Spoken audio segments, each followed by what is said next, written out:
जी कैफ 7 आज के लेक्चर का आगाज़ करते हैं। आज हमारा पहला लेक्चर है और इस पहले लेक्चर में कुछ ओरिएंटेशन है, हमारे कुछ गपशप होती है, कुछ प्लानिंग आपके साथ शेयर की जाती है। ऐसे स्टूडेंट जिन्होंने पहले भी मुझसे कोई ना कोई सब्जेक्ट पढ़ा हुआ है वो तकरीबन सारी चीज़ों के साथ फेमिलियर होंगे, लेकिन ज़ाहिर एक फॉर्मेलिटी होती है क्लास में। अगर एक स्टूडेंट भी ऐसा है जो नया है तो सारा सिस्टम जिस तरीके से मैं चलता हूँ, कोर्स को लेके चलता हूँ, साथ में डिस्कस करना ज़रूरी होता है।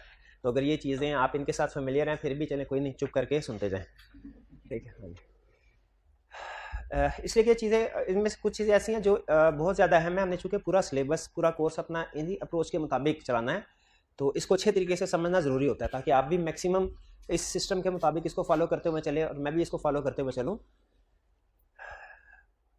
हम इस लेक्चर में डिस्कस क्या करेंगे? टीचर ओरिएंटेशन, कुछ ब्रीफ इंट्रोडक्शन होगा मेरा, सब्जेक्ट ओरिएंटेशन, इस पर हम ज़्यादा टाइम लगाएंगे। मेथोडोलॉजी, ये ख़ास तौर पे अहम है। मेथोडोलॉजी का मतलब हमारा डेली लेक्चर जो है वो किस तरतीब से चलेगा। फिर कुछ टिप्स मैं आपके साथ शेयर करूंगा कि अगर आप फिजिकल के स्टूडेंट हैं तो किस तरीके से मैक्सिमम यूटिलिटी हासिल कर सकते हैं, और अगर ऑनलाइन के स्टूडेंट हैं तो कुछ टिप्स आपके साथ कि कैसे आप ऑनलाइन सिस्टम से मैक्सिमम बेनिफिट हासिल कर सकते हैं। इंस्ट्रक्टर का इंट्रोडक्शन, मेरा नाम मोहम्मद आसिफ है। पढ़ाते हुए मुझे तकरीबन 13 साल से ज़्यादा अरसा हो गया है। आई कैप का मेंबर हूँ, fellow member FCA। Subject introduction ये ज़्यादा ज़रूरी है।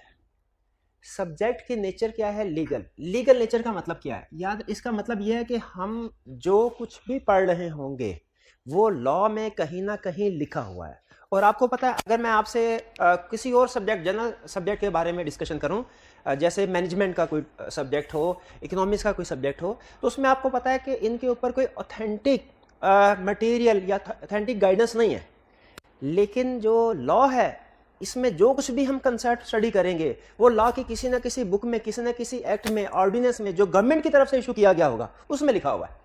इसका मतलब ये है कि इसमें हमारा वो जो नॉर्मल थ्योरी का कंसेप्ट होता है ना, कि चलो हमें जो लिखा हुआ है उसमें थोड़ा बहुत ऊंच नीच भी हो जाए तो कोई बात नहीं, चलेगा, और नॉर्मली बाजू का चल भी जाता है। लेकिन ये लॉ का पेपर है, इसमें हम अपनी तरफ से चीज़ें ऐड नहीं कर सकते। लॉ ने अगर किसी जगह पे 3 चीज़ों की एक्सेप्शन दी है, हम भी वहाँ पे 3 चीज़ों की एक्सेप्शन को इंक्लूड करेंगे। और लॉ ने किसी जगह की इजाज़त दी है, किसी जगह पे कोई काम करने की इजाज़त दी है, हम भी वहाँ पे उसको ओके करेंगे। जिस जगह पे इजाज़त नहीं दी वहाँ पे नॉट ओके करेंगे। यानी हमें चाहे किसी कंसेप्ट की समझ आए या ना आए, हमने फॉलो उसी चीज़ को करना होगा जो लिखा हुआ है।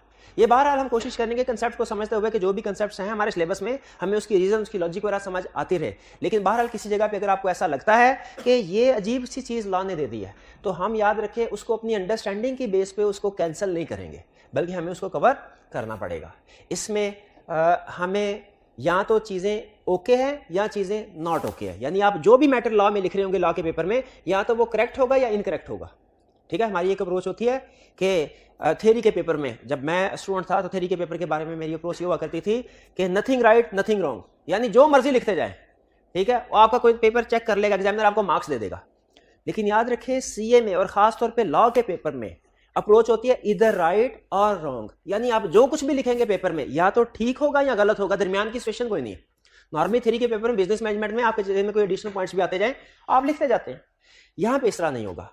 लॉ ने जो कंसेप्ट बताया है, अगर आप वो कंसेप्ट लिखेंगे तो आपको मार्क्स मिलेंगे, उसके अलावा कोई भी चीज़ लिखेंगे आपको मार्क्स नहीं मिलेंगे। लीगल सब्जेक्ट का मतलब ये है कि जो कुछ हमने पढ़ना है लॉ की बुक्स में लिखा हुआ है, उसके अकॉर्डिंगली अगर लिखेंगे हमारा आंसर ठीक होगा, उसके अकॉर्डिंगली नहीं लिखेंगे आंसर ठीक नहीं होगा।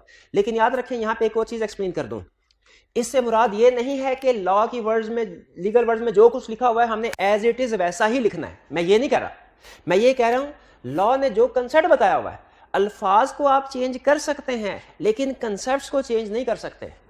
आई कैप ने इस बारे में हमें क्लियर गाइडेंस दी हुई है कि लॉ के पेपर में स्टूडेंट का सबसे बड़ा जो क्वेश्चन होता है ना, सबसे बड़ा क्वेश्चन लॉ के पेपर में वो यही होता है, सर क्या हमें लीगल लैंग्वेज को एज इट इज याद करके लिखना पड़ेगा या अपने अल्फाज में कंसेप्ट को एक्सप्लेन कर सकते हैं? तो इसका जवाब आई कैप ये देता है। आई कैप कहता है कि हम रट्टा को प्रमोट नहीं करते, स्टूडेंट अंडरस्टैंड करे कंसेप्ट को, उस कंसेप्ट को अंडरस्टैंड करने के बाद अपने अल्फाज में लिखना चाहे तो लिख सकता है, हम उसको करेक्ट मार्क करेंगे। लेकिन इसका यह मतलब नहीं है कि अपने अल्फाज में लिखते लिखते अपना ही कंसेप्ट भी इंट्रोड्यूस करना शुरू कर दे स्टूडेंट, अपना ही लॉ जो है वो जारी करना शुरू कर दे। ऐसे नहीं होना चाहिए। अल्फाज आपके डिफरेंट हो सकते हैं, कंसेप्ट आपका सेम होना चाहिए, वही कंसेप्ट जो लॉ में लिखा हुआ है। प्री रेक्विजिट्स क्या है? क्या इस सब्जेक्ट को पढ़ने से पहले कोई दूसरे सब्जेक्ट पढ़ा होना लाजमी है? इसमें प्री रेक्विजिट्स नहीं है। ठीक है, आपने हाँ, 2 सब्जेक्ट ऐसे हैं जो अगर आपने इससे पहले पढ़े होंगे, बल्कि एक सब्जेक्ट जो इससे पहले पढ़ तो आपको हेल्प हो जाएगी। वो सब्जेक्ट कौन सा है? Introduction to counting. वो आपने पढ़ा हुआ है ना? ठीक है, कोई ऐसा स्टूडेंट तो नहीं है जिसका AFC पास किए दिसंबर में, इंट्रोडक्शन टू काउंटिंग एग्जाम्ट है और उसने काउंटिंग बिल्कुल भी नहीं पढ़ी और डायरेक्ट ये पेपर ऑप्ट कर लिया। क्लास में कोई ऐसा है स्टूडेंट? कोई एक स्टूडेंट, ठीक है, 2 स्टूडेंट है, चलिए। अच्छा, मैं ये नहीं कह रहा कि ये समझ नहीं सकेंगे, समझ ये भी सकेंगे, वरना इधर मैंने लिखा होता प्री रिक्विजिट्स में ना लिखा होता, बल्कि इंट्रोडक्शन टू, लेकिन आपको थोड़ी सी ज्यादा एफर्ट करनी पड़ेगी बाकी स्टूडेंट की निस्बत। ठीक है, जैसे बाकी स्टूडेंट्स हैं वो हो सकता है कि कुछ जगहों पे मैं जब वो अल्फाज यूज करूं, जैसे फाइनेंशियल स्टेटमेंट का वर्ड यूज करूं, ठीक है, इनकम स्टेटमेंट का वर्ड यूज करूं, तो ये अल्फाज जिन स्टूडेंट्स ने अकाउंटिंग पढ़ी हुई है उनको तो ऑलरेडी समझ आ जाएंगे, लेकिन जिन स्टूडेंट्स ने अगर अकाउंटिंग नहीं पढ़ी तो उनको थोड़ी प्रॉब्लम होगी। ठीक है, बहरहाल इससे पहले कोई सब्जेक्ट पढ़ा होना, कोई खास सब्जेक्ट पढ़ा होना लाजमी नहीं है, लेकिन अगर आपने अकाउंटिंग पढ़ी है तो आपको इसका बेनिफिट हो जाएगा। डिफिकल्टी लेवल क्या है इस सब्जेक्ट का? क्या ये सब्जेक्ट इजी है, डिफिकल्ट है या मॉडरेट है? ये सब्जेक्ट मॉडरेट है। असल में ये इजी सब्जेक्ट हो जाता, इजी भी हो सकता था, लेकिन इसमें चूंकि रिटन प्रैक्टिस करनी होती है और खासतौर पे केस स्टडीज की, अगर इस सब्जेक्ट में केस स्टडीज ना होती तो ये इजी होता। केस स्टडीज होने की वजह से थोड़ा सा ये मुश्किल हो गया है, इसको हम इजी की बजाय मॉडरेट लेवल पे ले आए, क्योंकि हमारे अक्सर स्टूडेंट ऐसे होते हैं जो कि FSC वगैरह करके आए हैं। नॉर्मली हमारे एकेडमिक क्वालिफिकेशन में केस स्टडी बेस्ड प्रैक्टिस नहीं करवाई जाती। ठीक है, मैंने भी आईकॉम किया है तो पूरे मैट्रिक में, आईकॉम में कहीं पे केस स्टडी बेस्ड क्वेश्चन नहीं होते थे, सिर्फ रोटा वाले क्वेश्चन होते थे, हम याद करते थे, क्वेश्चन आता था उसको छाप देते थे। तो यहाँ पे चूंकि केस स्टडी बेस्ड क्वेश्चन होंगे, केस स्टडी की प्रैक्टिस करनी पड़ेगी, इसीलिए उसकी प्रीवियस प्रैक्टिस एक्सपीरियंस ना होने की वजह से कुछ थोड़ा शुरू में टाइम लग जाता है। 3 से 4 हफ्ते आपको केस स्टडी के साथ फेमिलियर होते होते कि केस स्टडी को कैसे अटेम्प्ट करना। याद रखें, ये स्किल ज्यादातर स्टूडेंट को नहीं पता होती और सीखते सीखते तकरीबन 1 महीने तक का टाइम लगेगा। 1 महीने के बाद आप इस काबिल होंगे कि एग्जाम लेवल की केस स्टडी को आप अटेम्प्ट कर सके। उससे पहले आपको केस स्टडी अटेम्प्ट करते हुए प्रॉब्लम डेफिनेटली आएगी। ये मैं पहले इसलिए बता रहा हूं क्योंकि ये नेचुरल होता है। इसका यह मतलब नहीं है कि सब्जेक्ट बहुत मुश्किल है, इसका यह मतलब नहीं है कि आप इस सब्जेक्ट को पास नहीं कर सकते अगर आप केस स्टडी समझ नहीं आ रही शुरू में, तो इसका यह मतलब नहीं है, बल्कि केस स्टडी आपको थोड़ा सा टाइम लेगी। तो डिफिकल्टी लेवल इसका मॉडरेट है, लेकिन अगर आप डेली बेसिस के ऊपर इसकी प्रैक्टिस करते रहें, डेली तकरीबन 1.5 से 2 घंटे इस सब्जेक्ट को देते रहें, ICAP का कोई भी पेपर जो है वो 1.5 से 2 घंटे में प्रिपेयर हो सकता है। हाँ, जो काउंटिंग के सब्जेक्ट होते हैं वो थोड़ी सी प्रैक्टिस ज्यादा मांगते हैं। ठीक है, वो तकरीबन 2.5 से 3 घंटे डेली आपको मेरी असेसमेंट के मुताबिक टाइम देना चाहिए। पासिंग परसेंट, अच्छा ये बड़ी इंटरेस्टिंग चीज़ है पासिंग परसेंटेज। मैं खुद नहीं एक्सपेक्ट कर रहा था जब मैंने स्टैटिस्टिक्स कैलकुलेट किए ना। न्यूमेरिकल सब्जेक्ट है ना, जो इसके साथ सीला के साथ जो नॉर्मली दूसरा न्यूमेरिकल सब्जेक्ट स्टूडेंट जोड़ते हैं ना, वो है FR2। अगर आप न्यूमेरिकल सब्जेक्ट के पिछले 8-9 अटेम्प्ट्स का स्टैटिस्टिक्स का एनालिसिस करें और इस कंपनी लॉ के स्टैटिस्टिक्स का एनालिसिस करें, तो आपको एक बड़ी हैरानकुन बात सामने नजर आएगी कि इस पेपर की पासिंग परसेंटेज कम है और जो न्यूमेरिकल सब्जेक्ट है, फॉर एग्जांपल FAR2, इसमें पासिंग परसेंटेज ज्यादा है। हालांकि न्यूमेरिकल सब्जेक्ट ज्यादा मुश्किल होता है, ये मैं खुद कह रहा हूँ। ये जो मैं सब्जेक्ट पढ़ा रहा हूँ कंपनी लॉ, ये इतना मुश्किल नहीं है। हालांकि मैं अगर चाहता तो आपसे ये भी कह सकता था बड़ा मुश्किल है ये सब्जेक्ट, आपको 3 घंटे पढ़ना पड़ेगा, क्योंकि मुझे पता है 3 घंटे कहूंगा तो आप 2 घंटे पढ़ेंगे। ठीक है, लेकिन जो फेयर सिचुएशन है, फेयर स्टेटमेंट आपके साथ फेयर स्टेटमेंट, क्योंकि मैं भी एक चार्टर्ड अकाउंटेंट हूं, मुझे पता है कि चार्टर्ड अकाउंटेंट बनने के लिए किस सब्जेक्ट में अंदाजा है कि कितनी मेहनत करना पड़ती है, कौन सा सब्जेक्ट कम मुश्किल है, कौन सा सब्जेक्ट ज्यादा मुश्किल है। तो कंपनी लॉ की निस्बत FAR2 ज्यादा मुश्किल है। आपको कंपनी लॉ की निस्बत FAR2 अगर आपने रखा हुआ उस पर ज्यादा टाइम देना चाहिए। ठीक है, लेकिन अजीब बात यह है कि ज्यादा मुश्किल होने के बावजूद न्यूमेरिकल सब्जेक्ट की पासिंग परसेंटेज ज्यादा है और कम मुश्किल होने के बावजूद, निस्बतन आसान होने के बावजूद पासिंग परसेंटेज कम है। इसकी रीजन सिर्फ है क्या कि स्टूडेंट इस सब्जेक्ट के ऊपर टाइम कम लगाते हैं। एक तो चार्टर्ड अकाउंटेंसी का स्टूडेंट होने की वजह से काउंटिंग फेवरेट सब्जेक्ट होता है, तो काउंटिंग करने बैठते हैं तो कर ही जाते हैं, टाइम गुजरने का पता नहीं चलता। मेरे अपने साथ इसी तरह होता था, मैं 4-4, 5-5 घंटे बैठा हूं तो बैठा रहता हूँ, कैलकुलेशन करता जब मैं स्टूडेंट था।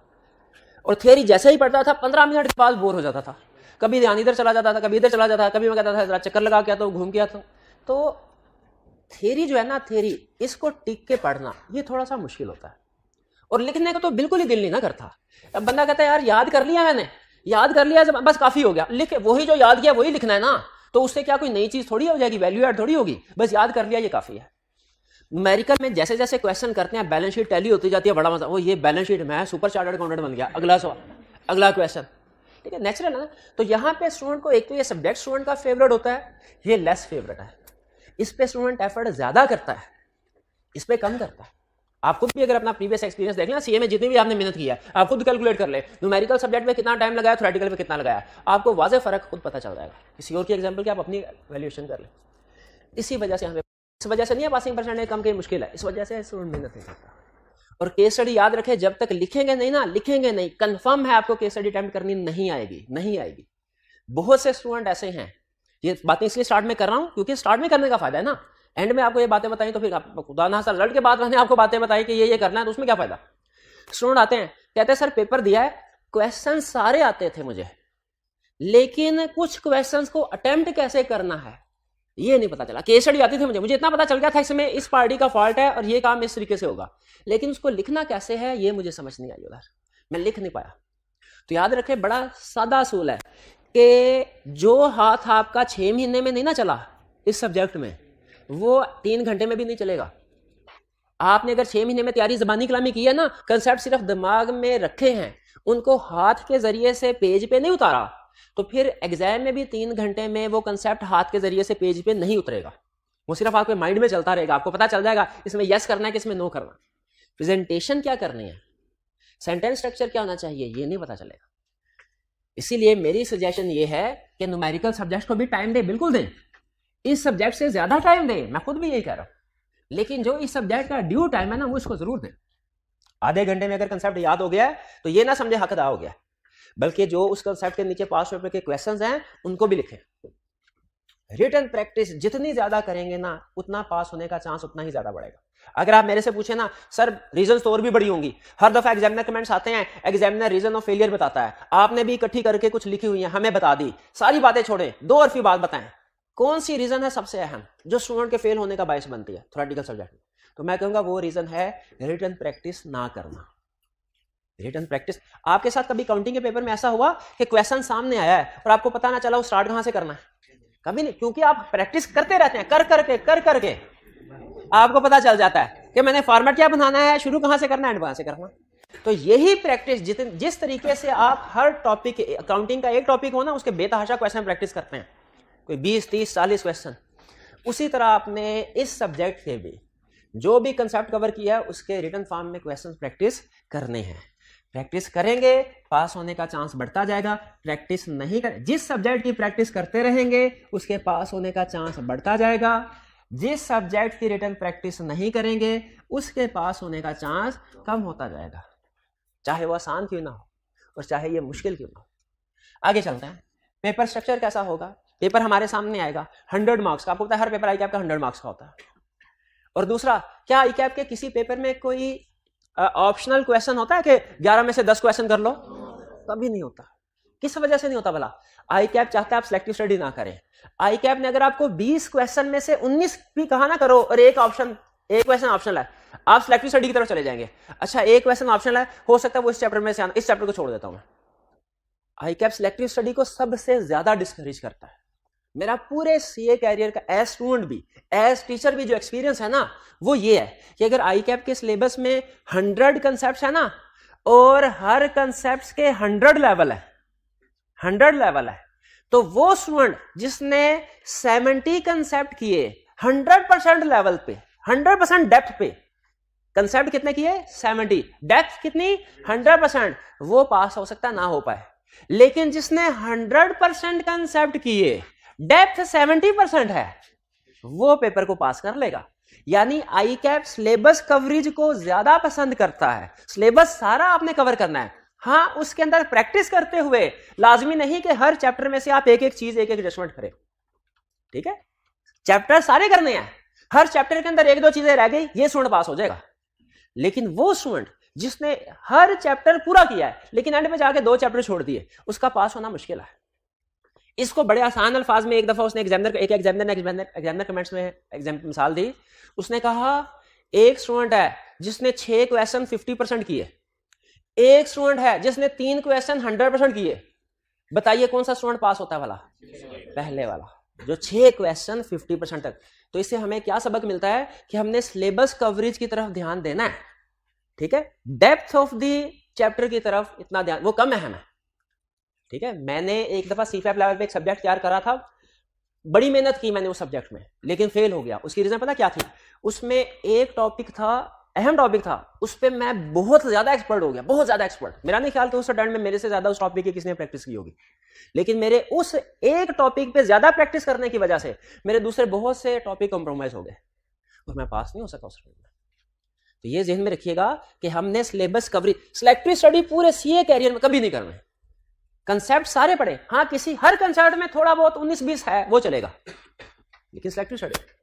तो पेपर स्ट्रक्चर हमारा होगा, MCQs आएंगे 15 MCQs होंगे, ठीक है, 15 MCQs होंगे। अच्छा, अब इसमें भी अभी ध्यान में रख लें, हमारे पास एक है ICAP की बुक, उसमें MCQs हैं, एक है पास्ट पेपर्स और कुछ एडिशनल रिसोर्सेज है। प्रैक्टिस हम दोनों जगह से करेंगे। आप ICAP की बुक के MCQs को करके समझ रहे होंगे, बस प्रैक्टिस हो गई।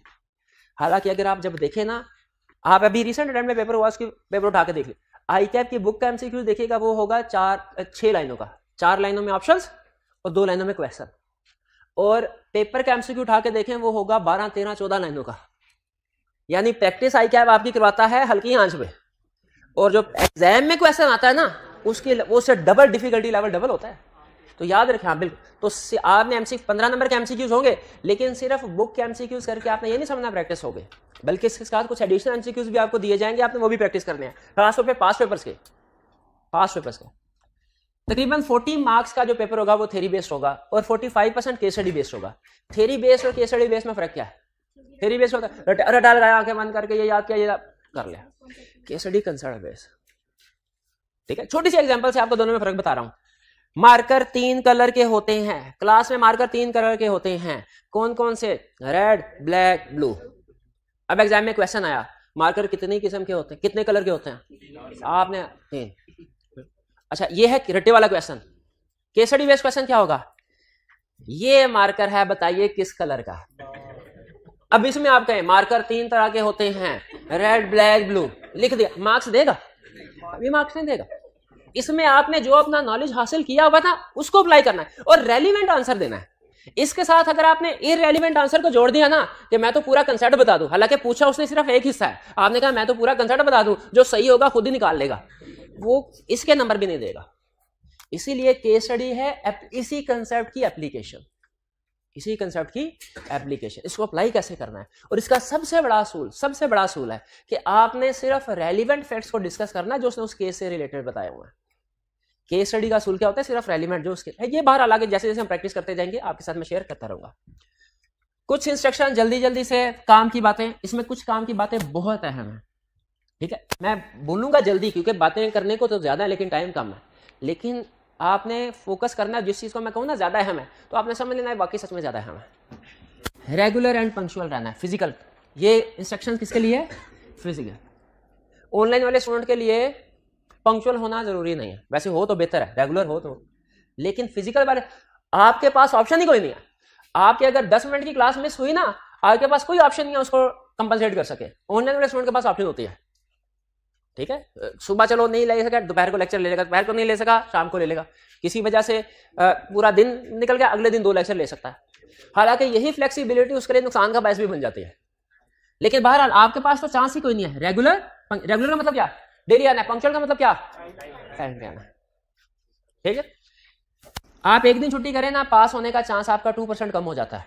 हमारे तकरीबन 90 लेक्चर्स होंगे, आपने अगर 45 डेज छुट्टियां की तो आपके पास होने का चांस 0% हो जाएगा, ठीक है ना, पास होने का। हालांकि 45 क्लासेस ली होंगी, लेकिन क्यों भला भाई? अगर 40 मार्क्स आगे 45 आगे तो फेल ही हैं। 1 मार्क 1 नंबर आया पेपर में या 49 नंबर आए, एक बराबर है कि कोई फर्क है? एक बराबर, पास नहीं हो सके, ठीक है। इसीलिए आपने रेगुलर रहना है, छुट्टी नहीं करनी, पंक्चुअल टाइम पे आना, क्लास में अटेंटिव होना है। अटेंटिव का मतलब क्या है? टीचर के ऊपर फोकस करना है। दिमाग में बहुत सी चीजें आ रही होती है, हम इधर क्लास में बैठे होते हैं ना, देखें आप भी इंसान है, मैं भी इंसान हूं, मैं भी इसी सोसाइटी में, इसी दुनिया में, इसी शहर में रहता हूं, आप भी रहते हैं। पता है हम सबके घरों में कुछ ना कुछ अप डाउन चल रहा होता है, इंसान है ना, जिंदगी अप्स डाउन हो रहा है, तो माइंड बाजू का इधर उधर हो रहा होता है, अच्छा ये चीज ज़हन में आई, ये चीज ज़हन में आई। लेकिन हम इस वक्त क्लास में जब बैठे हैं ना, तो आप प्रैक्टिस करना सीखे, फोकस होके, कि जिस वक्त क्लास में बैठे हैं उस वक्त जहन में किसी चीज को नहीं आने देना, और प्रैक्टिस से आप इस चीज को इंप्रूव कर सकते हैं। फोकस होके क्लास में, खास तौर पे फोकस होने के लिए कह रहा हूं। आपको पता है रिसर्च की गई एक दफा, और रिसर्चर ने यह बताया कि इंसान जब कोई काम कर रहा होता है ना, तो उसका ध्यान जहन भटकता है बहुत सी चीजों की वजह से। आप पढ़ रहे हैं, बाहर सड़क से कोई बंदा गुजरा, उसकी आवाज आना शुरू हो गई, घर वालों में से किसी ने कोई टीवी लगा दिया, उसकी आवाज ऊंची कर दी। ये सारी चीजें डिस्ट्रैक्शन होती हैं। दुनिया में सबसे ज्यादा डिस्ट्रैक्टिंग डिवाइस है मोबाइल। मोबाइल आपका दुनिया में सबसे ज्यादा डिस्ट्रैक्ट, इससे ज्यादा और कोई चीज आपकी अटेंशन को डाइवर्ट नहीं करती। इसलिए कोशिश करें। मैंने जब ये सुना तो थोड़ा सा मैंने सोचा, तो मुझे ये बात ठीक लगी, और उसके बाद आहिस्ता आहिस्ता मैं ये प्रैक्टिस कर रहा हूँ। हालांकि बहुत मुश्किल काम है, लेकिन मैं आहिस्ता आहिस्ता प्रैक्टिस कर रहा हूँ कि मोबाइल को अपनी जिंदगी से निकाल दूँ, मिनिमम यूज हो। मुश्किल है, क्योंकि बाज़ औक़ात फैमिली मेंबर व दूसरे लोग वो नाराज हो जाते हैं कि अहम काम था, तुम्हें कॉल की तो तुमने उठाई नहीं, तो फायदा तुम्हारे मोबाइल का, या तुम्हारा क्या फायदा। मैं दिल में कहता हूँ भाई, मैं तुम्हारी वजह से थोड़ी दुनिया में पैदा हुआ हूँ, तुम्हारी ही कर रहे हैं। तो कोशिश करें मोबाइल को अपनी जिंदगी से जितना इसका इस्तेमाल कम कर सकते हो करें, ठीक है। और खास तौर पे क्लास में जब आप आ जाएं, तो आपने मोबाइल को इस्तेमाल नहीं करना। क्लास में ये मोबाइल सामने अगर पड़ा भी हुआ है ना, तो कुछ भी मैसेज नहीं ना आया, थोड़ी थोड़ी देर बाद ध्यान जरूर जाएगा, कोई मैसेज तो नहीं आया, मैं जरा ऑन करके देख लो, हो सकता है कोई अहम मैसेज आया हो। और बाज़ का आया भी होता है जैज की तरफ से, तो कभी फूड पांडा की तरफ से, तो बंदा कहता है अच्छा देख लो, शायद कोई ऐसी सुपर ऑफर आ गई है कि मेरी जिंदगी बन जाएगी इसकी वजह से, सीए से जान छूटेगी। हाँ, पढ़ के देख लेते हैं। तो मोबाइल जो है, इसको कम से कम क्लास में आपने बिल्कुल इस्तेमाल नहीं करना। फिर जितने ज्यादा से ज्यादा हो सके क्वेश्चंस करें, ठीक है। मैं हर टॉपिक के साथ आपको टाइम दिया करूंगा, आपसे पूछूंगा कोई क्वेश्चन है तो पूछ लें, आपने झिझकना नहीं है। देखिए यहाँ पे हम सब सीखने के लिए बैठे हैं, ठीक है। और एक फैमिली की तरह यूं समझे कि हम सारे एक जैसे बहन भाई बैठे हैं, सीख रहे होते हैं, उसी तरह से आप एनवायरनमेंट क्रिएट करें। जो आपके जहन में क्वेश्चन आता है, आप बगैर किसी फियर के पूछें। आपको ये डर नहीं होना चाहिए कि सर क्रिटिसाइज कर देंगे, या हो सकता है मैं सवाल पूछूं इतना बोलूंगा सवाल होगा कि दूसरे हंसना शुरू हो जाए। नहीं, जब तक आप सवाल नहीं पूछेंगे आप चीजों को सीख नहीं सकते, याद रखें। तो सवाल पूछने से हरगिज ना घबराया करें। और ये सिर्फ क्लास में नहीं, पूरी जिंदगी का असूल बता रहा हूं। जो चीज समझ में नहीं है पूछ ले। हमने भी अपने सीनियर से पूछा है, पूछ के चीजें इस मकाम पे पहुंचे हैं कि हमें कुछ चीजें पता है और आपको सिखाने के काबिल है। उस तरह आप भी जितना ज्यादा हो सके क्वेश्चंस किया करें। वीकली टेस्ट जरूर अटेंड करें। जैसे मैंने आपको बताया, अगर आप मेरे से पूछे ना सर एक रीजन बताएं, रीजन तो और भी बड़ी होंगी, एग्जामिनर ने बताई है, आपके तजर्बे में आई है, हमें एक है तो मैं कहूँगा रिटन प्रैक्टिस ना होना। वीकली टेस्ट में स्टूडेंट क्या एक्सक्यूज देते हैं, सर अभी तैयारी नहीं है, अगर एक हफ्ता और मिल जाना तो बड़ी अच्छी तैयारी हो जाए, फिर टेस्ट दूंगा, अगला टेस्ट पक्का वादा बेहतरीन तैयारी करके दूंगा। वो कभी बेहतरीन तैयारी नहीं होती, सेशन खत्म हो जाता है। तो वीकली साथ साथ देखें, पास होना जरूरी नहीं है। मैं आपको एक चीज बता दूं, इसमें हमने कौन सा आपको कोई आपका टेस्ट बड़ा अच्छा हुआ मैं निशाने हैदर थोड़ी देना, आपको कुछ भी नहीं होना। अगर आपने सिर्फ 5 क्वेश्चन है, आपको सिर्फ एक क्वेश्चन आता है, आप वो भी कर लें, उसमें भी आपकी कोई गलती निकली और आपको पता चल गया, तो आपके लिए इंप्रूवमेंट का चांस है, आप उससे सीख लें। एक क्वेश्चन करने का भी फायदा हो जाएगा। आपकी तैयारी लाजमी नहीं है कि पासिंग लेवल की हो तो फिर आप टेस्ट दें, नहीं। अगर आपकी तैयारी बिल्कुल भी नहीं है, 20% भी तैयारी है ना आपकी, आप टेस्ट दे दीजिए, कुछ ना कुछ चीज सीखने को मिलेगी। और कुछ ना सही यही पता चल जाएगा कि एग्जाम में जाके जब क्वेश्चन पेपर पढ़ रहे हो ना और ना आता हो तो क्या गुजरती है दिल में, कम से कम ये तो पता चल जाएगा। टेस्ट जरूर दें। फिर इसके बाद जो स्टूडेंट फिजिकल वाले हैं खास तौर पे, वो अपने हॉस्टल को सेलेक्ट करते हुए और रूममेट्स को सेलेक्ट करते हुए बहुत खास तवज्जो दें। ये गलत डिसीजन, चाहे ये बज़ाहिर दिखने में पढ़ाई से रिलेट नहीं कर रहा, लेकिन बाद कुछ स्टूडेंट आते हैं वो ऐसी ऐसी बातें बना जाने रोने वाले होते हैं, कहते हैं सर हॉस्टल जो है ना वो सही जगह पे नहीं है, जो रूममेट है ना वो पढ़ने वाला नहीं है, तो तबाह करके रख दी मेरी भी पढ़ाई। तो कोशिश करें ये डिसीजन सही करें। मोबाइल का मैंने ऑनलाइन वाले स्टूडेंट जो देख रहे हैं, इनके लिए कुछ इंस्ट्रक्शंस। सबसे पहले देखें, बताना मेरा फर्ज है और वो मैं बताऊंगा, अमल करना ना करना आपकी मर्जी है। दिल करे अमल कीजिएगा, दिल ना करे अमल ना कीजिएगा, आपकी मर्जी। लेकिन जो बातें बता रहा हूं लिखी पड़ी बातें हैं, तजर्बे की बातें हैं, बिला वजह नसीहत नहीं कर रहा। आपके पास 2 ऑप्शन हैं ऑनलाइन वाले स्टूडेंट्स, 2 ऑप्शन। या तो आप मोबाइल के ऊपर इन लेक्चर्स को देख सकते हैं या लैपटॉप और कंप्यूटर के ऊपर। मोबाइल में फंक्शनैलिटी कम होती है और जैसा मैंने बताया मोबाइल मोस्ट डिस्ट्रैक्टिंग डिवाइस है। आप लेक्चर देख रहे होंगे, कभी किसी का मैसेज आ रहा होगा, कभी किसी का मैसेज आ रहा होगा, कभी आप कहेंगे अच्छा ये लफ्ज़ सर ने बोला, मैं जरा इसका गूगल में ट्रांसलेशन देख लूँ। गूगल पे जाएंगे, गूगल से कुछ पता नहीं चलेगा, कब यूट्यूब पे निकल गए, यूट्यूब से कुछ पता नहीं चलेगा, कब फेसबुक पे चले गए, कब व्हाट्सएप पे चले गए, कब विकीपीडिया पे चले गए, कब ब्लैक होल पे रिसर्च करना शुरू कर दी। 2-2.5 घंटे बाद पता चलेगा मैं तो लेक्चर देने के लिए बैठा था, फिर दोबारा वापस चले। ऐसे होता है मेरे साथ ऐसे होता है। एक दिन मैंने कोई तकरीबन 40 मिनट, ये कोई 8-10 साल पुरानी बात है, 40 मिनट तक अखबार पढ़ता रहा। फिर उसके बाद अखबार बंद करके ना ऐसी मेरे जहन में आई, मैंने कहा आज मैंने कौन कौन सी खबर पढ़ी है, वो एक खबर भी मेरे जहन में नहीं आई जो मुझे याद हो। तो मैंने कहा यार 40 मिनट का मुझे क्या फायदा हुआ, जो कोई ऐसा चीज नहीं, सिर्फ टाइम वेस्ट हुआ। तो उसी तरह जब आप 2 घंटे बैठेंगे ना अपनी तरफ से, लेकिन मोबाइल पे कभी किधर पहुंच जाएगा, कभी तो 2 घंटे बाद सोचिएगा कि ये मेरे पिछले 2 घंटे हैं, ये मैंने कैसे यूटिलाइज किए, इसमें मैंने क्या सीखा, कुछ भी नहीं सीखा होगा। फेसबुक पे आप जितना मर्जी टाइम गुजरता पता नहीं चलता, लेकिन जब घंटा गुजर जाए खुद से पूछा करें इसमें मुझे क्या फायदा हुआ, कोई फायदा नहीं हुआ। तो इसीलिए इन चीजों को छोड़ दें। शुरू में बड़ा मुश्किल लगता है, ऐसा लगता है जैसे नशे की हद तक है, हम तो इसके बगैर जिंदा नहीं रह सकेंगे, लेकिन ये सिर्फ हमारी गलत फहमी होती है, ये जिंदा रह लेते हैं, कोई मसला नहीं। तो हाँ, मैं ये बता रहा था मोबाइल जो है इस पे आप एक तो फंक्शनैलिटी कम है। आप पूरे पाकिस्तान में किसी भी कॉलेज से ऑनलाइन एजुकेशन ले लें, ये जनरल रूल बता रहा हूँ, सिर्फ अपना नहीं बता रहा, पूरे पाकिस्तान में कहीं पे भी आप जाएं हमेशा कोशिश करें लैपटॉप या कंप्यूटर पे आप लेक्चर्स लें। स्क्रीन भी बड़ी होती है, वाज़े तौर पे लिखा था क्या लफ्ज़ लिखा हुआ है, और उसमें टेक्नोलॉजी वाइज फंक्शन ज्यादा होते हैं, उसमें ज्यादा ऑप्शन होती हैं। मे भी मोबाइल पे आपको इतनी ज्यादा ऑप्शन ना मिले। अब टेस्ट सबमिट करना है, मोबाइल पे टेस्ट सबमिट करना, उसको कन्वर्ट करना ज्यादा मुश्किल है। लैपटॉप पे सॉफ्टवेयर वगैरह है, कन्वर्जन बड़ी आसानी से हो जाती है, सबमिशन भी बड़ी आसानी से हो जाती है। बहरहाल तो बेहतर जनरल रूल क्या है कि मोबाइल ऑनलाइन एजुकेशन के लिए मोबाइल से ज्यादा बेहतर है लैपटॉप या कंप्यूटर। वरना आप मोबाइल के जरिए से एक चीज के लिए कुछ प्री रेक्विजिट्स होती है ना, आपने वो पूरे नहीं किए और फिर आप कह रहे हैं ये तो है बुरी, ऑनलाइन एजुकेशन में तो सर कुछ समझ ही नहीं आता। भैया आपने उसको इस्तेमाल करना सीखा है, आपने ये सीखा कि कैसे उसे मैक्सिमम बेनिफिट उठाना। Speed, regular speed. अच्छा, ऑनलाइन में एक बड़ा स्टूडेंट समझने का फायदा है क्या, डबल स्पीड करके ना जल्दी लेक्चर हो जाएंगे। एक है स्पीड, एक है कंप्रीहेंशन। आपको अगर मैं एक पेज इंग्लिश का दूंगा ना और आपको कहूंगा 10 मिनट में पढ़ना, आप उसको 10 मिनट में पढ़ेंगे, फिर मैं आपसे पूछूंगा कि बताओ क्या क्या लिखा हुआ है, आप मुझे शायद उसमें 80% जो चीजें मटेरियल है वो बता देंगे। लेकिन अगर वही आप तजर्बा करके देख ले, वही पेज में आपसे कहूंगा ना 5 मिनट में पढ़, 5 मिनट का टाइम है और आप जाहिर आप थोड़ा जल्दी पढ़ेंगे, जो भी ऐसे ही होगा जल्दी। उसके बाद मैं आपसे पूछूंगा ना बताओ कितनी चीजें, आप शायद 40% बताएं। स्पीड और कंप्रीहेंशन या अंडरस्टैंडिंग, इसका इनवर्स रिलेशनशिप है। जब आप लेक्चर की स्पीड जितनी ज्यादा बढ़ाते जाएंगे ना, लेक्चर तो कवर हो जाएगा, लेकिन आपकी अंडरस्टैंडिंग, आपकी कंप्रीहेंशन उतनी कम होती जाती है। क्योंकि हमारा माइंड, देखिए ये मैं आपको कोई, ये मूवी नहीं चल रही, कोई ड्रामा नहीं चल रहा कि आप सिर्फ टेक लगा के देखते रहें और हक अदा होता रहेगा। ये टेक्निकल एजुकेशन है, इसमें टेक्निकल कंसेप्ट्स हैं और डिफिकल्ट कंसेप्ट्स हैं सीए में। इसमें आपको सिर्फ देखना नहीं है, सिर्फ सुनना नहीं है। मूवी में सिर्फ देखना और सुनना होता है, यहां पे एक एक सेंटेंस को समझना भी है, और समझने के लिए आपके माइंड को टाइम चाहिए होता है। अगर स्पीड ज्यादा करने से लेक्चर जल्दी कवर हो जाता है और हक अदा हो जाता है तो इसकी स्पीड 10 टाइम कर लें, मुझे क्या इतराज है। लेकिन जैसे स्पीड ज्यादा करेंगे अंडरस्टैंडिंग लेवल कम होता जाएगा। फिर वही मैंने देखा, मेरा प्रीवियस एक्सपीरियंस है, जो टाइम आप स्पीड बढ़ा के सेव करते हैं ना, उससे ज्यादा टाइम फिर ऑनलाइन वाले व्हाट्सएप ग्रुप पे क्वेश्चन पूछने में लगाते हैं। तो स्पीड रेगुलर रखें, फ्लेक्सिबिलिटी को मिसयूज, कौन सी फ्लेक्सिबिलिटी को मिसयूज ना करें कि कभी भी देख सकते हैं लेक्चर्स, कभी भी देख सकते हैं, ठीक है। जब ये बताए कभी भी देख, तो मैं आज भी देख, मैं कल भी देख सकता हूं, मैं परसों देख लूंगा। फिर वो आहिस्ता आहिस्ता वही जवाब सवाल पूछते होते हैं कि हाँ 3 महीनों में सारा लेक्चर्स कैसे, पेंडिंग लेक्चर्स 90 लेक्चर्स कैसे कवर किए जाएं, 2 महीनों में 80 पेंडिंग लेक्चर्स कैसे कवर किए जाएं, 1 महीने में 60 पेंडिंग लेक्चर्स कितने कवर किए जाएं, क्या 3 महीनों में कोर्सेज ये लेक्चर कवर करना पॉसिबल, इस तरह के क्वेश्चन आते हैं।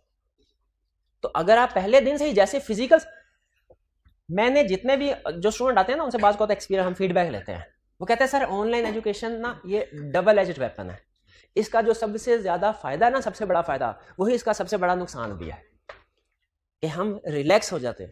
तो जो स्टूडेंट सेल्फ रेगुलेटेड है ना, सेल्फ रेगुलेटेड मतलब खुद से जबरदस्ती बैठ सकता है और रोज का रोज लेक्चर पढ़ सकता है, उसके लिए ऑनलाइन सिस्टम बेहतरीन है। लेकिन जो सेल्फ रेगुलेटेड नहीं है, वो रिलैक्स होने का आदी है, वो डेडलाइंस मीट करने की आदत नहीं है, उसको डिले करने की आदत है, उसके लिए ऑनलाइन एजुकेशन वर्स्ट एक्सपीरियंस होगा। तो कोशिश करें जो ऑनलाइन वाले स्टूडेंट्स हैं डेली का डेली काम करें, और मोबाइल फ़ोन से दूर रहें, मोबाइल फ़ोन से दूर रहें। ये मैं इसके ऊपर मेरा कभी कभी दिल करता है पूरा एक लेक्चर जो है ना इस पॉइंट के ऊपर आपको बताऊँ, इसके प्लस माइनस, लेकिन है छोड़े, नहीं कल नहीं करें, बस खत्म कहानी। आप कभी ये जो बड़े बिल गेट्स है या दूसरे इनकी हिस्ट्री जरा पढ़े ना, आपको अंदाजा होगा, ये अपने बच्चों को मोबाइल फोन से दूर रखते हैं। ठीक है, 12,000 छोड़े इसको, आगे चलते हैं। हाँ जी, हाँ ये एक अहम चीज़ सर, यूट्यूब पे खासतौर पे ऑनलाइन वाले स्टूडेंट्स के लिए अहम है। क्या सर, यूट्यूब पे भी लेक्चर पढ़े हुए हैं सर, सिलेबस में कोई चेंज तो नहीं आया? थोड़ा सा चेंज है सर, पिछले वाले लेक्चर चल जाएंगे?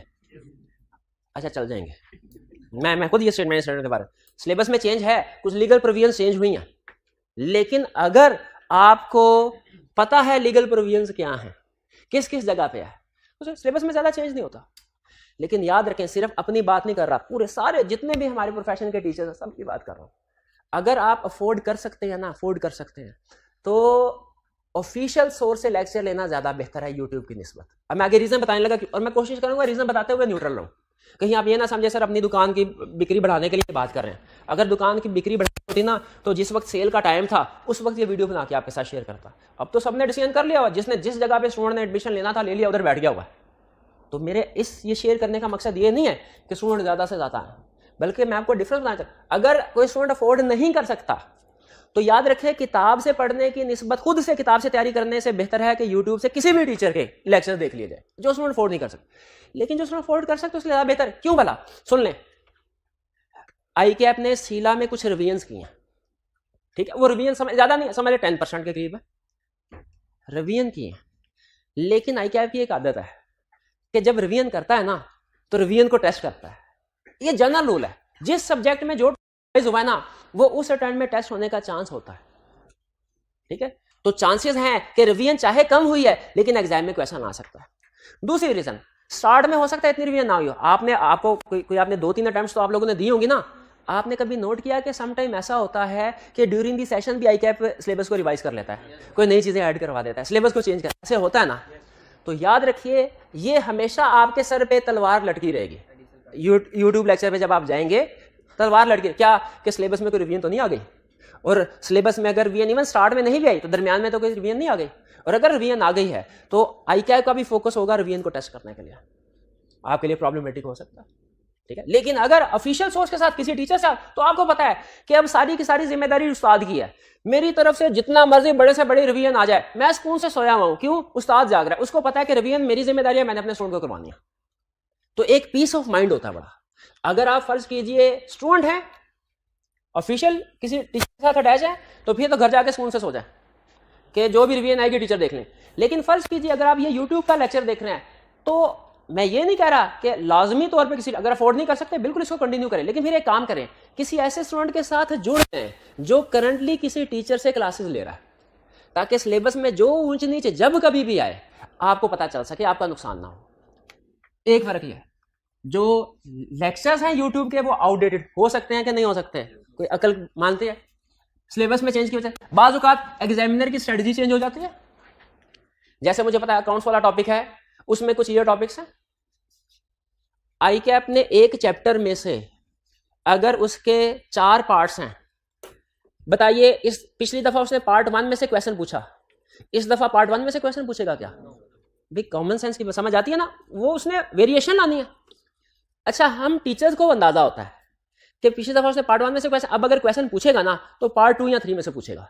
हम अपनी हर सेशन में, हमारे जो टीचर्स होते हैं, हम अपने जो लेक्चर होता है उसको रिफाइन करते हैं, उसको ट्यून अप करते हैं कि पिछली दफा उसने ये पूछ लिया, अब टॉपिक वो भी करवाएंगे लेकिन उसकी प्रैक्टिस कम, जिसका अब टेस्ट होने का चांस ज्यादा, इसकी प्रैक्टिस ज्यादा। अब अगर आप प्रीवियस लेक्चर यूट्यूब वाले देख रहे होंगे तो उसमें तो जो ट्यून अप जिस टॉपिक को करवाया हुआ था वो तो निकल गया, अब दूसरे टॉपिक की बारी है, अब आपको वो चीज नहीं मिल सकेगी।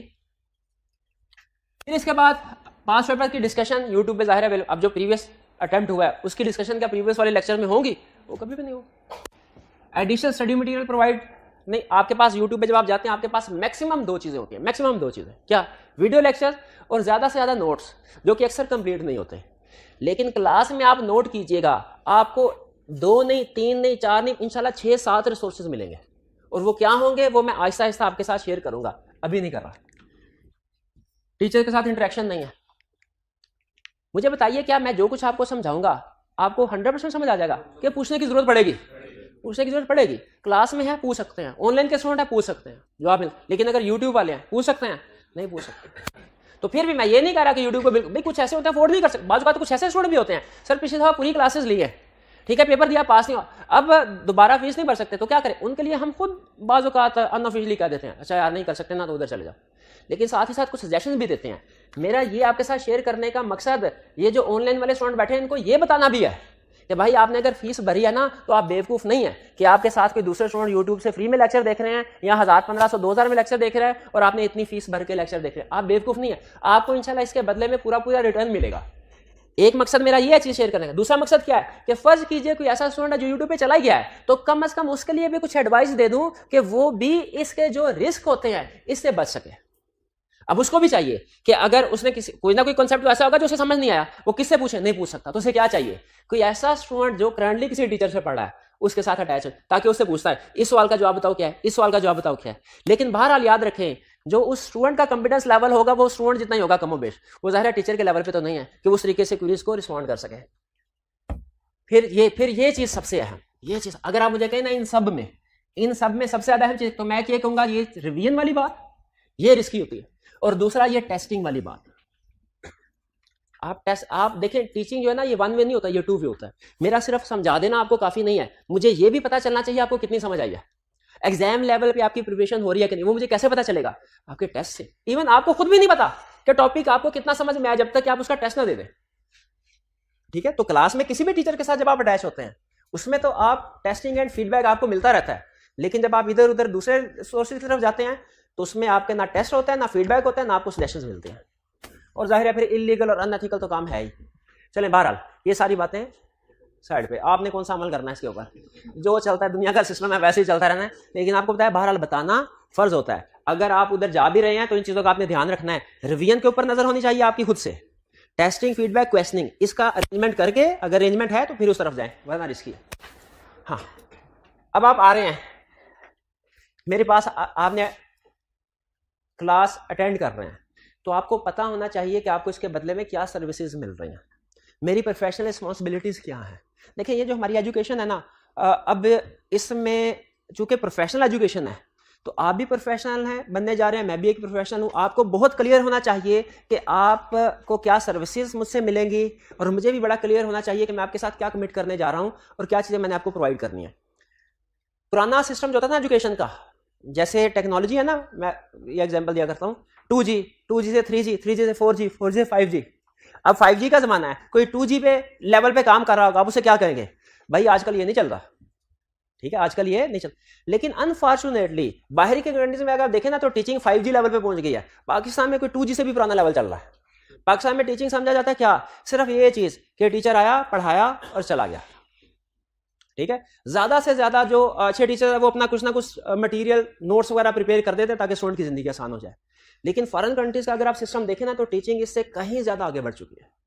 तो मेरी कोशिश ये होती है कि थोड़ा बहुत चीज़ें सीख के ना आपके साथ शेयर करता रहूँ और आपको भी उस लेवल पे लेके, ताकि कल कला को आप लोग हैं, आप ही चार्टर्ड अकाउंटेंट बनेंगे। आप में से कुछ हो सकता है स्टूडेंट ऐसे भी हो जो टीचिंग प्रोफेशन में है। तो मैं ये चाहता हूँ कि जब आप टीचिंग प्रोफेशन में आए तो टिपिकल टीचर ना बने, बल्कि आप टेक्नोलॉजी का मैक्सिमम बेनिफिट हासिल करें। तो हम अपने इस सिस्टम में कोशिश करेंगे कि टेक्नोलॉजी को भी ऐड करें। सर्विसेज क्या क्या, यानी क्या चीज़ें मैं आपके साथ आज कमिट कर रहा हूँ। पहली चीज़ smooth and timely syllabus coverage. Smooth का मतलब क्या? पहले दिन जो लेक्चर का बर्डन होगा कंसेप्ट का, आखिरी दिन भी वही होगा इंशाल्लाह। अगर आपने मेरे किसी भी पुराने स्टूडेंट से पूछे या आप में से किसी ने अगर कोई और सब्जेक्ट में से पढ़ा तो उनको अंदाजा होगा 2-3 चीज़ें हैं। मतलब मैं अपनी कैरेक्टरिस्टिक बता रहा हूँ, अप्रोच बता रहा हूँ, तारीफ नहीं कर रहा। मेरी कोशिश होती है, एक ये संडे को कभी क्लास ना हो, दूसरा कभी लंबी क्लास ना हो 2-2, 3-3, 4-4 घंटे की, ठीक है। तीसरा एंड पे भागम भाग ना हो कि शुरू का जो 50% टाइम है उसमें 25% सिलेबस कवर किया और एंड में 50% टाइम है 75%, और बाज़ का तो ऐसा होता है हर एक दिन में एक चैप्टर कवर हो रहा होता है। ऐसा मैंने ना कभी किया, ना इंशाल्लाह कभी करूंगा, ठीक है। स्मूथ का मतलब ये, और टाइमली का मतलब क्या है? ये भी नहीं कि हफ्ते बाद पेपर है और आपको भी मैंने बुलाया हुआ है। 1 महीना पहले आपको फ्री कर दिया जाएगा। और इसमें तो सीला में तो वैसे ही सिलेबस कम है, इसमें तो इसमें बड़ी मुश्किल खींच के आपको जो है ना वो 30 जुलाई तक लेके जाऊंगा, वरना आपका सिलेबस 15 जुलाई तक खत्म हो जाएगा। 15 नहीं 15 को नहीं करना, वरना दूसरे टीचर वो माइंड करते हैं, वो कहते हैं स्टूडेंट फिर छुट्टी करना शुरू हो जाते हैं दूसरी क्लासेस से भी, वो अपने गाँव निकल जाते हैं, घरों में निकल जाते हैं वगैरह वगैरह। तो फिर खींच खोज के मैं ज़बरदस्ती 30 जुलाई तक मुझे लेके जाना पड़ेगा, लेकिन 30 जुलाई को आप आ रहेगा मेरी तरफ से।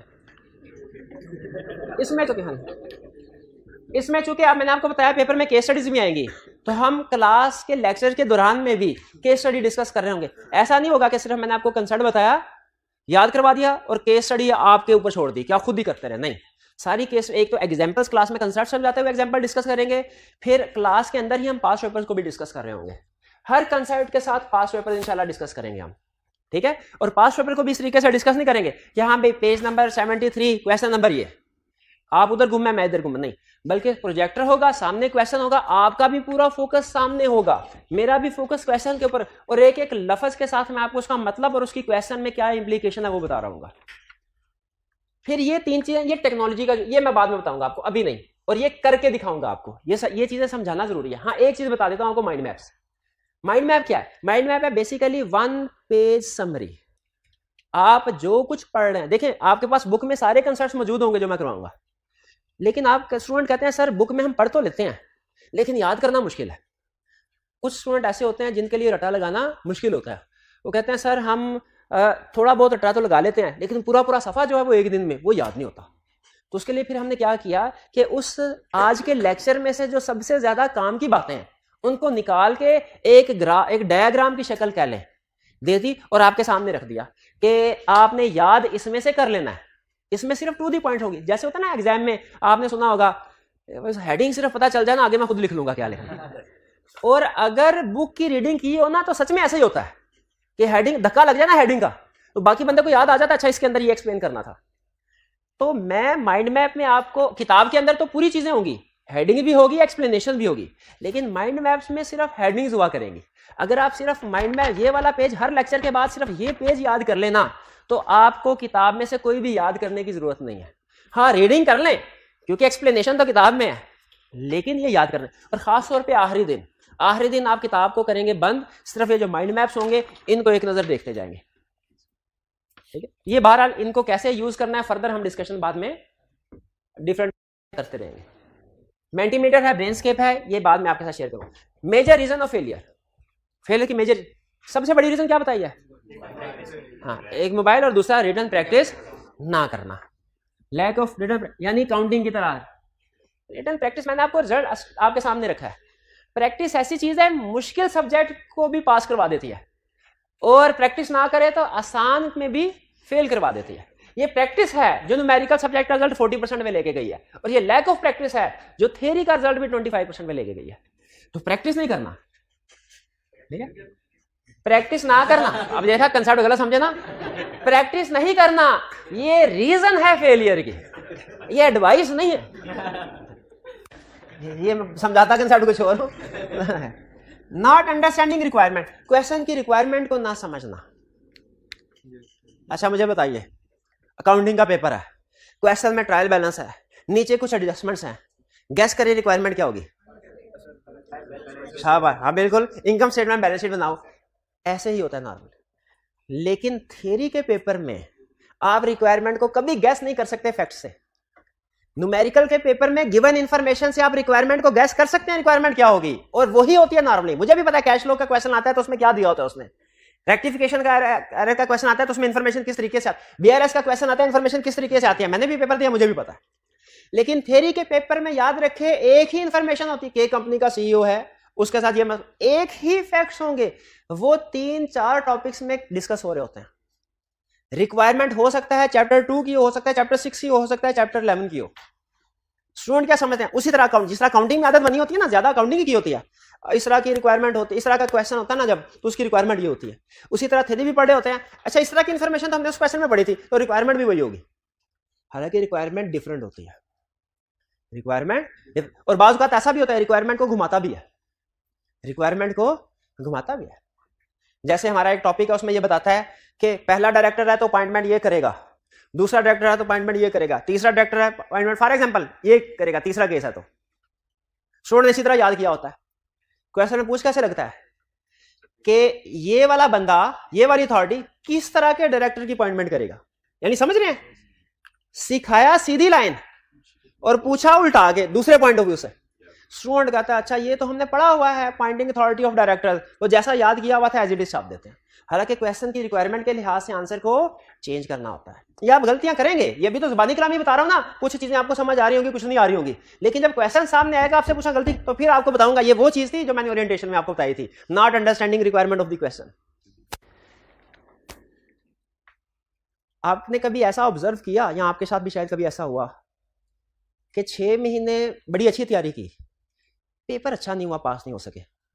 ऐसा शायद कभी ऐसा भी हुआ हो कि 6 महीने सब्जेक्ट की इतनी ज्यादा अच्छी तैयारी नहीं की, पेपर बड़ा अच्छा हो गया, ठीक है, पास हो गए। ऐसे भी है।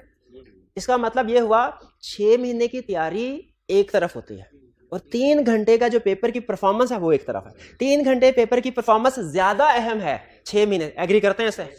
अब अगली बात सुने, ये तो आपको बहुत से टीचर ने बताई होगी। अगली बात सुने, 3 घंटे की पेपर परफॉर्मेंस एक तरफ, और वो जो 2 मिनट आप रिक्वायरमेंट को पढ़ते हैं वो एक तरफ। वो रिक्वायरमेंट के 2 मिनट ना, जो आप क्वेश्चन अटेम्प्ट करने में 20 मिनट लगाते हैं, वो रिक्वायरमेंट पढ़ने के 2 मिनट उससे ज्यादा अहम है। रिक्वायरमेंट में अगर आपने गलती कर दी ना, तो फिर जो मर्जी लिखते रहे सारा गलत है।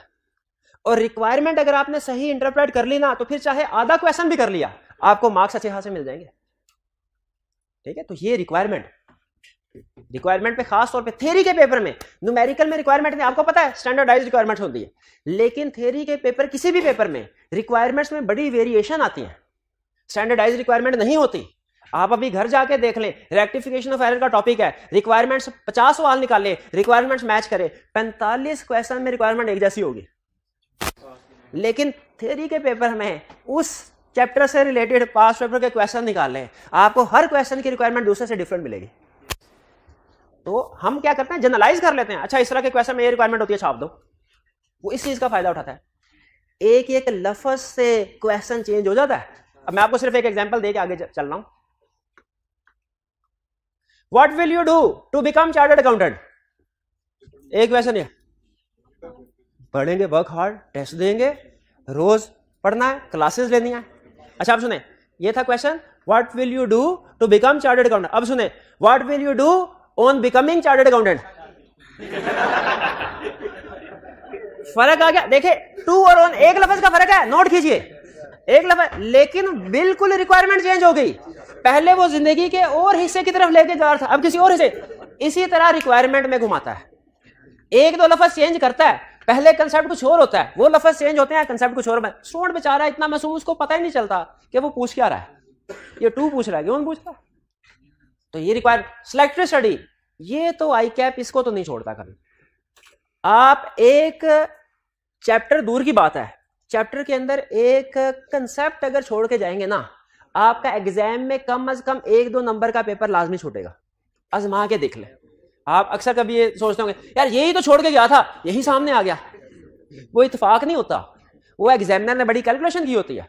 आपका क्या ख्याल है, जो इन्होंने टॉपिक छोड़ा वो इन्होंने छोड़ा होगा, उन्होंने नहीं छोड़ा होगा, वो भी सारे स्टूडेंट एक जैसे होते हैं ना। अब ये तो नहीं है कि ये मनोसलवा खा के बैठे हैं, ये गधे का गोश्त खा के बैठे हैं, ऐसा तो नहीं होगा ना। ये इनका माइंड बहुत ज्यादा चलता है, और ये बेचारे नहीं, सारे तकरीबन जो चीज इनके लिए मुश्किल है वो इनके लिए भी मुश्किल होगी, जो इन्होंने चीज छोड़ी वो इन्होंने भी। एग्जामिनर बड़ी कैलकुलेशन कर रहा होता है, आपके एक एक क्वेश्चन की कैलकुलेशन की होती है एग्जामिनर ने। कभी एग्जामिनर कमेंट्स पढ़े, आपको पता चलेगा, एक एक क्वेश्चन के बारे में बताता है, इस क्वेश्चन में क्या गलतियां की, इसमें पासिंग परसेंटेज क्या थी, ये क्वेश्चन कितने % स्टूडेंट ने ओमिट किया। तो जो क्वेश्चन स्टूडेंट ओमिट करते हैं, एग्जामिनर को पता चल जाता है इन्होंने सिलेक्टिव स्टडी की है, कहता है अच्छा अगली दफा इसमें से क्वेश्चन पूछूंगा दोबारा। तो सिलेक्टिव स्टडी हरगिज नहीं करनी, हरगिज नहीं करनी, वरना कोई ना कोई आपका लाजमी क्वेश्चन। एब्सेंटीज्म, वो मैंने बात बता दी आपको, छुट्टियां नहीं करनी आपने, मोबाइल फोन इस्तेमाल नहीं करना, हाँ, दूसरों के सवाल को सुनना। इन भाईजान ने जो सवाल पूछा, क्या उनका इनसे कोई ताल्लुक है ताल्लुक है, ये भी उसी सब्जेक्ट उसी टॉपिक का क्वेश्चन पूछ रहे हैं जो उन्होंने पढ़ना है, तो दूसरे के सवाल को सुना करें। वीकली टेस्ट बेटा, how much effort is required to pass, इतनी एफर्ट रिक्वायर्ड है जो आप नहीं कर पाएंगे, नहीं कर पाएंगे। 2 घंटे डेली पढ़ना, 2 घंटे, आपके ऊपर तो इतनी जिम्मेदारियां, 2 घंटे कहां से निकाल लेंगे। होम असाइनमेंट्स डेली आपने अटेम्प्ट करनी है रिटर्न फॉर्म में, ये रिटर्न फॉर्म में ज़बानी कलामी करेंगे, और आप करेंगे ज़बानी कलामी, आप कहेंगे सर समझ आ गई थी, समझ आ गई थी, नहीं प्रैक्टिस हो पाएगी सफिशिएंट। संडे को, हर संडे को जो कुछ पढ़ा सारे का सारा रिवाइज करना है आपने। स्टडी मटेरियल क्या है? 2 ऑप्शंस हैं, एक आईकैप का स्टडी टेक्स्ट है, दूसरा हमारी बुक। आप दोनों में से कोई भी एक ऑप्ट कर लें, दोनों नहीं करने। दोनों करेंगे आपकी जिंदगी मुश्किल हो जाएगी, फायदा कोई नहीं होगा। मैं ये नहीं कर रहा आईकैप के बुक में जो चीजें बिल्कुल ठीक है, और हमने बेसिकली जो बुक बनाते हैं वो आईकैप की बुक को सामने रख के बनाते हैं कि सारा सिलेबस कंप्लीट हो, ना एक चीज ज्यादा ना एक चीज कम, जो कंसेप्ट आईकैप ने बताया वो सारे के सारे डिस्कस हो, ठीक है। लेकिन हमारी कोशिश बस इसमें ये फर्क होगा, कंसेप्ट सारे इधर भी ठीक, इधर भी वही, इधर भी वही। ये सिर्फ थोड़ा सा हमने एग्जाम पॉइंट ऑफ व्यू से उसको अरेंज किया होता है, जैसे एग्जाम में क्वेश्चन पूछता है उस तरीके से हमने मटेरियल को डिजाइन किया होता है, और थोड़ा सा सिंपल लैंग्वेज में। कोर्स कंप्लीट कब होगा? 30 जुलाई को। 30 जुलाई को बमुश्किल मैं कर पाऊंगा कंप्लीट, मुश्किल, हाँ, क्योंकि अगर मैंने मुश्किल आना किया तो उससे पहले खत्म हो जाएगा, लेकिन मैं बड़ी मुश्किल से 30 जुलाई तक इसको लेके जाऊंगा। हाँ, फिर के बाद लेक्चर प्लान डेली बेसिस के ऊपर मैं आऊंगा। अच्छा, ये अहम चीज को सुन लें, क्योंकि आगे हमने सारे लेक्चर इसी प्लान के मुताबिक करना है। हर रोज मैं आऊंगा, आपको रिटर्न फॉर्म में इसी तरह माइंड मैप मिल जाएगा जिसके ऊपर लिखा होगा आज लेक्चर नंबर कौन सा है, इसमें कंसेप्ट कौन कौन से डिस्कस करने हैं, बुक में इसका रेफरेंस क्या है, आईकैप की बुक का रेफरेंस भी होगा, हमारी बुक का रेफरेंस भी होगा, जिसने जिधर से यूज करना है करे, कोई रोक टोक नहीं, दोनों में से एक ऑप्शन सेलेक्ट करनी है, दोनों नहीं करनी, लेकिन जो मर्जी करें, ठीक है। होम असाइनमेंट भी लिखी होगी, देखिए आज होम असाइनमेंट तो ना लिखी होगी, नहीं आज नहीं लिखी हुई, आज सीखा ही नहीं कुछ हमने, लॉ सिलेबस में से कोई चीज नहीं सीखी, वरना इसमें से बहुत सी, आप और कुछ भी ना करें, सिर्फ मोबाइल फोन का इस्तेमाल कम कर देना, आपकी पूरी जिंदगी की प्रोडक्टिविटी 50% से ज्यादा बढ़ जाएगी। और ये बात मैंने अब आपको मजाक में बात लगेगी, ये मोबाइल फोन वाली बात मैंने 80,000 रुपए का कोर्स खरीदा था, उसमें उस बंदे ने बताई मुझे, उसने पैसे देके जो चीज सीखी हो ना वो याद रह ही जाती है, रह ही जाती है। ये एक चीज जो आपको फ्री में बता रहा हूँ, आप कह रहे हो नहीं सर ये तो हमारे घर वाले भी कहते हैं, वो भी कहते हैं, आप भी कहिए, हमें क्या, हमें पता है कितनी अहम चीज है, आपको थोड़ी पता है। फिर आपको माइंड मैप डिस्ट्रीब्यूट किया जाएगा, ये माइंड मैप ग्राफ, यानी पूरा लेक्चर की सब। आपको अगर लेक्चर में कुछ भी समझ नहीं ना आया, लेकिन ये पढ़ के समझ आ गया क्या लिखा हुआ है, तो लेक्चर पार, ठीक है। लेक्चर में तो आपका बहुत सी एक्सप्लेनेटरी मटेरियल भी होता है, इसमें सिर्फ की पॉइंट्स होंगे माइंड मैप से, काम की चीज है। ये मैं कोशिश करूंगा हर लेक्चर की आपको प्रोवाइड करूं, हर लेक्चर की, हर चैप्टर की नहीं, हर लेक्चर की, ठीक है। असल में ना होता पता क्या था, प्रॉब्लम ये होती थी जब ये सारा लिखा था, मैं इधर बोल रहा होता था, स्टूडेंट लिख रहा होता था, हर लेक्चर में इसी तरह होता था। हाँ, हम इधर की पॉइंट्स लिखाते थे, स्टूडेंट लिख रहे होते। तो जब कभी आप मल्टीटास्किंग करते हैं ना, आपकी टेंशन डाइवर्ट होती है, आप आधा सुन रहे होते थे, आधा लिख रहे होते थे। मैंने कहा ये क्या टेंशन है, मैं बोल रहा होता हूँ कलब कलब के, स्टूडेंट नीचे इधर ध्यान, उसको पता नहीं मैंने क्या कहा। तो फिर मैंने कहा अच्छा, जिस स्टूडेंट ने जो कुछ लिखना होता है ना, उसको पहले से लिख के उसके सामने रख दो, उसको टेंशन ना हो कि मैंने चीज, वो पूरी, तो अब फायदा क्या होगा वाला इसका, आपकी पूरी तरफ होगी। आप में से शायद ही कुछ स्टूडेंट ऐसे हो जिन्होंने 1-2 लाइनें लिखी हो, कोई बहुत अहम बात आई तो आपने लिख ली, वरना आप सिर्फ सुनते, तो आपका फोकस टीचर की तरफ बढ़ जाता है। तो ये माइंड मैप वगैरह देके ना, लेक्चर में जो कुछ पढ़ा रहा हूँ, की पॉइंट्स रिटर्न फॉर्म में आपको देके, मैंने आपके लिए नहीं अपने लिए आसानी की है। अब आप सारी तवज्जो मेरी तरफ रखेंगे और मेरी एक एक बात को सुनेंगे। कोई बहुत अहम बात हो उसको लिख ले, वरना आपको लिखने की जरूरत नहीं। आप पूरे लेक्चर में कुछ भी नहीं ना लिखते, सिर्फ ये सामने रख के सुनते रहते हैं, तो आपका लेक्चर पार है, कुछ लिखने की जरूरत नहीं। आगे चलें, फिर इसके बाद फिर माइंड मैप डिस्ट्रीब्यूट करने के बाद जिसके ऊपर ये सारी चीजें लिखी होगी, इसके अब ये देखें, होम असाइनमेंट मैं हो सकता है डेली बेस पे आपको ना बताऊं, लेकिन अगर माइंड मैप के ऊपर होम असाइनमेंट लिखी हुई है ना, तो अंडरस्टूड समझा जाएगा कि मैंने आपको कम्युनिकेट कर दी और आपने वो करनी है। फिर कंसेप्ट डिस्कस करूंगा मैं, जैसे अभी सारी चीजें डिस्कस कर रहा हूं। इसमें ओवरव्यू दूंगा कि स्टार्ट में आज क्या सीखने जा रहे हैं, फिर कंसेप्ट डिटेल में डिस्कस होगा, कोई रियल वर्ल्ड केसेस होंगे, एग्जांपल्स होंगी, वो डिस्कस करेंगे, और फिर एंड पे आपसे पूछूंगा कि आपका कोई क्वेश्चन है तो पूछ लें। याद रखें, आपने मेरी डिस्कशन के दौरान में क्वेश्चन नहीं पूछना, डिस्कशन एंड करके मैं आपसे पूछूंगा, क्योंकि क्वेश्चन है तो उस वक्त आपने पूछना है। क्वेश्चन पूछने को मैं बहुत ज्यादा पसंद करता हूं, लेकिन अप्रोप्रिएट टाइम पे क्वेश्चन पूछना, जब मैं आपको दरमियान में कहूंगा, और इंशाल्लाह जितने क्वेश्चन आपके होंगे आपको। फिर एंड पे, लेक्चर एंड पे मेरी कोशिश होगी, जो मैं अक्सर भूल जाता हूं और आपने याद करवाना है, कि उस लेक्चर में जो कुछ भी पढ़ाया ना, एंड पे 2 मिनट की क्विक रिवीजन करवा दें। 2 मिनट की क्विक रिवीजन का आपको भी फायदा होता है कि आपको पता चल जाता है काम की चीजें कौन सी थी, और खासतौर पर ऑनलाइन वाले स्टूडेंट्स को फायदा होता है। वो नोट कर ले कि इस लेक्चर में इस मिनट, इस पॉइंट टाइम से लेके इस टाइम तक सर ने क्विक रिवीजन करवाई है। जब कभी रिवीजन करनी होगी लेक्चर की, तो बजाय ये कि पूरा लेक्चर डबल स्पीड पे सुने, वही 2-3 मिनट सिंगल रेगुलर स्पीड पे सुन लिए, तो सारी रिवीजन हो जाएगी लेक्चर की इंशाल्लाह। फिर हमारी कोशिश होगी कि हर लेक्चर के एंड पे आपका छोटा सा टेस्ट हो जाए ऑनलाइन, जिसमें एग्जाम पॉइंट ऑफ व्यू से जो की कंसेप्ट होंगे वो मैं आपसे पूछूंगा और मुझे पता चल जाए आपने सारा आज लेक्चर में जो कुछ भी सुना है उसमें से कुछ सीखा है कि नहीं सीखा। अब ये कैसे होगा ये मैं बाद में आपके साथ शेयर करूंगा। पास्ट पेपर की डिस्कशन भी होगी और वीएन भी हम करेंगे। ये जो चीजें ना यहाँ से यहाँ, बल्कि ये सारी चीजें ये जब हम प्रैक्टिकली कर रहे होंगे ना हर लेक्चर में, फिर आपको समझ आएगी कि इसका क्या मतलब था। अभी शायद एक दो पॉइंट आपको समझ आ गए और बाकी समझ में नहीं आए, लेकिन ये जहन में रखिएगा कि आपका पूरा सेशन प्लान किया हुआ है हमने, और सेशन छोड़े लेक्चर प्लान किया हुआ है कि लेक्चर की ड्यूरेशन कितनी है, 5 मिनट में क्या करना है, 15 मिनट में क्या करना है, एंड के 4 मिनट में क्या करना है। ये सारे आपने सिर्फ एक काम करना है, जो कुछ कहा जाए उसके ऊपर अमल करना, और ये बहुत ही मुश्किल काम है, ठीक है। लेकिन बहरहाल कहना मेरा फर्ज था, करना ना करना आपकी मर्जी है। कोई क्वेश्चन पूछना चाहते हो तो पूछ लीजिए। बुक कहाँ से, सुन लें, बुक जो है वो आपको जब तक बुक पब्लिश हो रही है, जब तक बुक पब्लिश नहीं होती, जो कुछ मटेरियल है क्लास में मैं प्रोवाइड करूंगा। आपने कहीं इधर उधर देखने की, जाने की, फोटोकॉपी वाले के पास जाने की जरूरत नहीं है। आपने आना, चुप करके अपनी सीट पे बैठ जाना है। आपको जो चीज भी चाहिए ना, हर चीज, एक एक चीज प्रोवाइड करना मेरी जिम्मेदारी है। लेकिन जब बुक पब्लिश होगी आपने खरीदनी अपने पैसों से।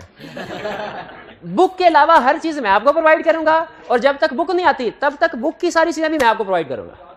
क्लियर हो गए? बुक आ गई? हाँ बिल्कुल बुक आ गई, बिल्कुल बुक आ गई। तो बुक ले लीजिए, कल लेके आइएगा। बुक के अलावा जितने माइंड मैप है, रिसोर्सेज है, हर रिसोर्स मैं प्रोवाइड करूंगा। आज का लेक्चर यहाँ पे खत्म करते हैं हम। अल्लाह हाफिज।